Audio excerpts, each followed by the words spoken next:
Horror कहानियां TV. शब्द, तुझे भरोसा नहीं ना, तो फिर जा अपने कमरे में जाकर देख। तेरे पलंग के नीचे तुझे तेरी माँ की हड्डियां मिलेंगी। प्रभात दौड़कर अपने कमरे में जाता है और अपने पलंग के नीचे देखता है। वहां पर सचमुच एक कंकाल पड़ा हुआ था और उसके शरीर पर जो कपड़े थे वो प्रभात की माँ के थे। क्या बात है, आज तो आप सुबह से ही बहुत बिजी हैं। ऐसा क्या लिख रहे हैं? बस एक फैमिली की कहानी लिख रहा था। जैसे हमारी फैमिली है ना, तुम, माँ और मैं, लेकिन थोड़े अलग तरीके से, क्योंकि ये कहानी हॉरर है और इसमें जो आदमी है ना, मैंने उसकी बीवी को मार दिया है। मतलब कहानी में ऐसा लिखा है। और जानती हो, उसके बाद जो बीवी है ना, वो एक बुरी आत्मा बन जाती है। क्या बेटा, इस तरह की डरावनी कहानियां क्यों लिखता है तू?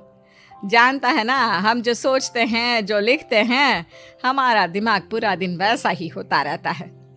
माँ, परेशान होने वाली क्या बात है? राइटर हूँ मैं, मेरा तो काम है कहानियां लिखना। और वैसे भी ये सिर्फ एक कहानी है माँ, कोई सच नहीं है। उसके बाद कुछ दिन बीत जाते हैं। एक रात प्रभात को अपने ऑफिस से लौटने में देरी हो जाती है।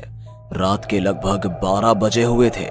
प्रभात जैसे ही अपने घर पहुंचता है, उसने देखा कि उसकी पत्नी दुर्गा डाइनिंग टेबल पर उसका इंतजार कर रही है।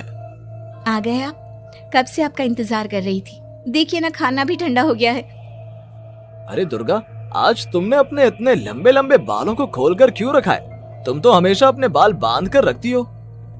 वो क्या है ना प्रभात, जब इंसान अपनी जिंदगी से मुक्त हो जाता है ना, तो उसे दूसरे सारे बंधन खोल देने चाहिए।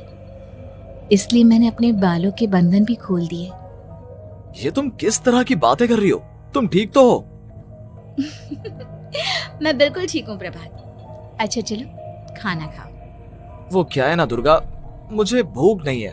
ऑफिस में कुछ खा लिया था। कोई बात नहीं, मैं तुम्हारे लिए एप्पल काट देती हूँ, एप्पल खा लो। नहीं दुर्गा, मुझे नहीं खाना है, मेरा मन नहीं है यार। तभी अचानक से दुर्गा अपने हाथ में एक बड़ा सा चाकू लेकर प्रभात पर हमला कर देती है। प्रभात अपने आप को बचाने की कोशिश करता है। आज मैं तुझे नहीं छोड़ूंगी, तुझे अपने साथ लेकर जाऊंगी अपनी दुनिया में। ये क्या बोल रही हो तुम? तुम्हारा दिमाग खराब हो गया है। आखिर तुम हो कौन? दुर्गा अपनी गर्दन टेढ़ी करते हुए बोलती है। मैं दुर्गा हूँ, तुम्हारी पत्नी। ध्यान से देखो मेरी आंखों में। प्रभात बुरी तरह से डर जाता है और घबराहट में वो चाकू अपनी पत्नी के पेट में मार देता है। उसकी पत्नी की वहीं के वहीं मौत हो जाती है और उसकी चीख की आवाज सुनकर उर्मिला दौड़ते हुए बाहर आती है। ये तूने क्या किया प्रभात? तुमने अपनी पत्नी का खून कर दिया। लेकिन तू तो उसे बहुत प्यार करता था बेटा। तूने बहू को क्यों मार डाला? माँ, ये आपकी बहू नहीं थी, इसके अंदर कोई बुरी आत्मा घुसाई थी। मैं नहीं जानता ये सब कैसे हो गया, लेकिन वो मुझ पर हमला कर रही थी, मुझे मारने की कोशिश कर रही थी। माँ, मैंने कुछ नहीं किया। ये तूने क्या कर दिया बेटा? दुर्गा ने मुझे कहा था कि वो तेरी कहानी को उस कैरेक्टर की तरह एक्टिंग करके तुझे डराने की कोशिश करेगी। अरे वो तो तेरे साथ मजाक कर रही थी। हे भगवान, ये क्या हो गया? इसका मतलब दुर्गा। लेकिन माँ, मैंने जो कहानी लिखी थी उसमें भी ऐसा ही हुआ था। उस औरत ने अपने पति के साथ मजाक किया और गलती से उसके पति ने उसके पेट में चाकू मार दिया। मेरी कहानी सच कैसे हो सकती है? माँ, मुझे बहुत डर लग रहा है। अब ये सोच, दुर्गा की लाश का क्या करें हम? अगर गलती से भी ये बात बाहर फैल गई ना, तो तुझे पूरी जिंदगी जेल की सलाखों के पीछे रहना पड़ेगा। एक काम करते हैं माँ, हम घर के पीछे वाले बगीचे में उसकी लाश को दबा देते हैं। अगर कोई पूछेगा तो कह देंगे कि उर्मिला अपने मायके गई और फिर एक दिन हम भी अचानक यहाँ से कहीं दूर चले जाएंगे। कोई नहीं आएगा हमें पूछने, कोई नहीं आएगा माँ, बाद में जो होगा हम देख लेंगे। प्रभात अपनी माँ उर्मिला की मदद से दुर्गा की लाश को अपने घर के बगीचे में गाड़ देता है। कुछ दिन तो ऐसे ही बीत जाते हैं, लेकिन एक दिन अचानक रसोई से आ रही कुछ आवाजें सुनकर प्रभात की नींद खुलती है। प्रभात ने देखा कि वहां पर एक लंबे बालों वाली औरत दूसरी तरफ चेहरा करके खड़ी हुई थी। कौन है? कौन है वहां पर? अरे कौन हो तुम? मैं दुर्गा हूँ प्रभात। क्या हुआ? मुझसे इस तरह के सवाल क्यों कर रहे हो तुम? तुम दुर्गा नहीं हो सकती। दुर्गा तो प्रभात, मैं तुम्हारी पत्नी हूँ, तुम मुझे कैसे भूल सकते हो? 4 दिन के लिए मायके क्या चली गई, तुम तो मुझे भूल ही गए। अब अगली बार ना मैं कहीं नहीं जाऊंगी। पता चला तुमने तो मुझे पहचानने से ही इनकार कर दिया।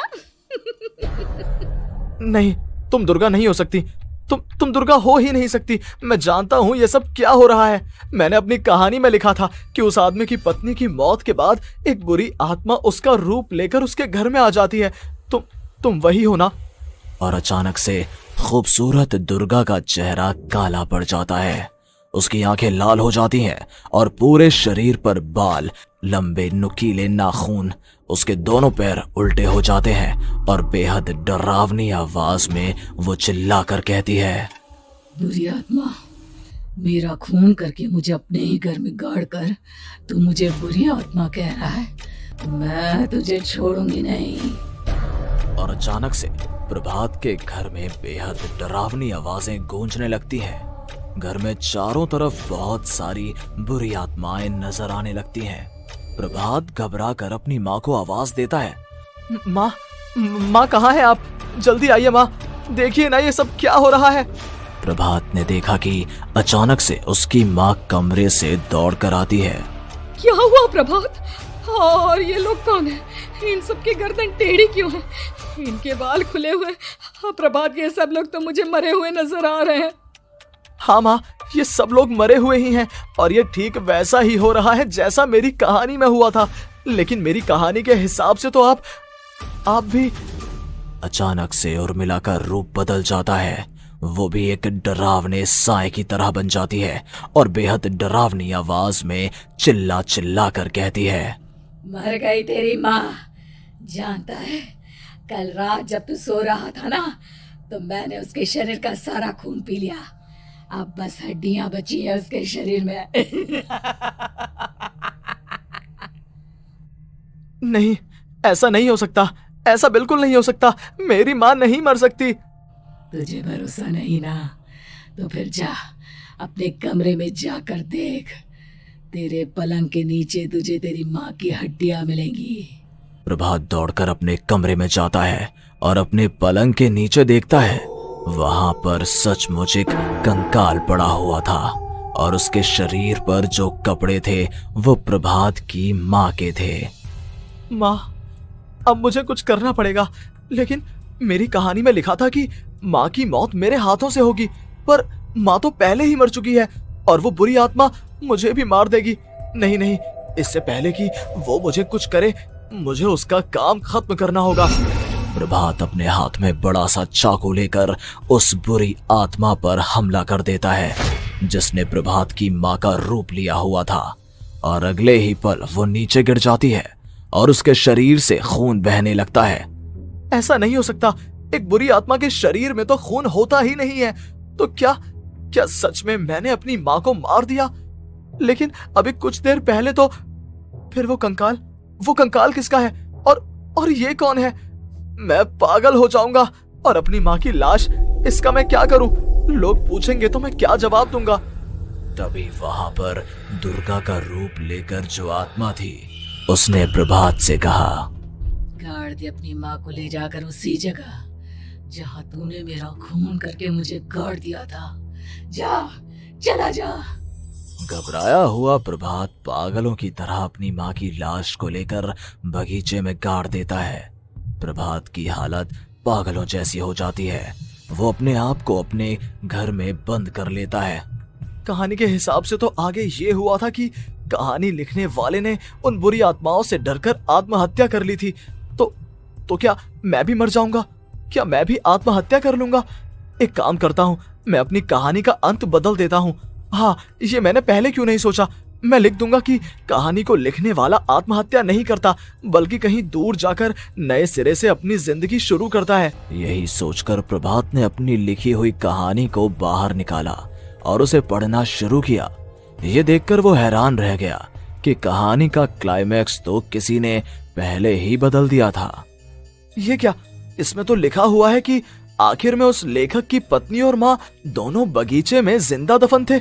बुरी आत्माओं ने उनको कैद करके रखा था और वो लेखक अपनी माँ और पत्नी दोनों को जिंदा बाहर निकाल लेता है। लेकिन ये सब लिख किसने दिया? प्रभात दौड़कर बगीचे में जाता है और वहां पर खुदाई करना शुरू कर देता है।